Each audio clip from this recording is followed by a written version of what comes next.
Hello, this is Cecily Henderson with Breast Implant Illness Healing. Today we're going to be talking about neurological and infection risks with breast implants. Some of the most serious risks with having breast implants are neurological disorders and chronic infections. I had the unfortunate experience with both of these risks. Understanding the potential development of symptoms in your day-to-day life is imperative for those who choose breast implants. I spent the good part of a year paralyzed and in a wheelchair because of a silicone rupture. It was one of the worst times in my life. I was so depressed. Having to care for my family was extremely difficult. My hope is to provide you with education about these risks so you have a full knowledge of what symptoms may manifest if you choose to get breast implants. Researchers found that the transfer of IgGs derived from women with silicone breast implants into mice brains affects anxiety-like behavior and apathetic-like behavior. These findings suggest an important role of the IgG antibodies in the development of silicone breast implant-related neurological conditions and autoimmune disorders.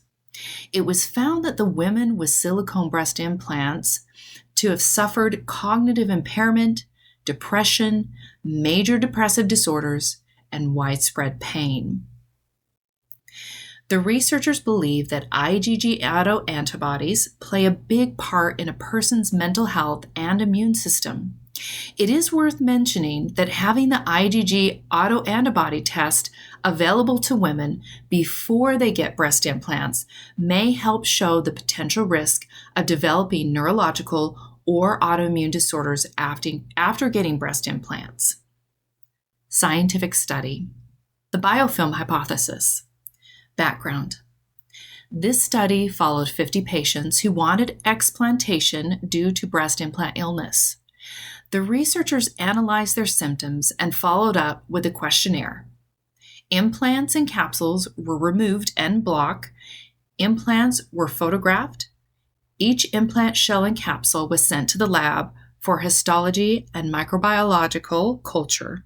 Results identified positive bacterial cultures in 36% of the breast implant illness patients compared with 6% of the controls.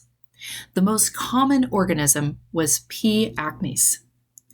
84% of breast implant illness patients reported partial or complete resolution of symptoms after explantation. The researchers tried to identify why these women with breast implant illness had a variety of symptoms.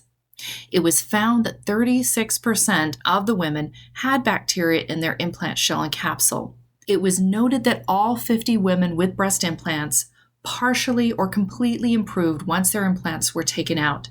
None of them would ever consider breast implants again. Now, just on a side note, I did have this P. acnes bacteria that was biopsied off my capsule when I explanted. Potentially caused my rheumatological disorder that I have now. Final thoughts. There are pros and cons to getting breast implants.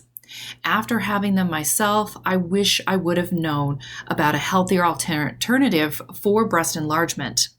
It is important to consider the risks and do your research.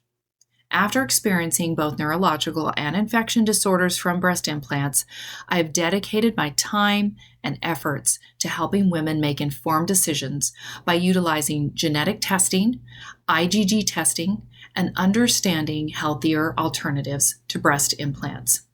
Please feel free to email me if you have questions.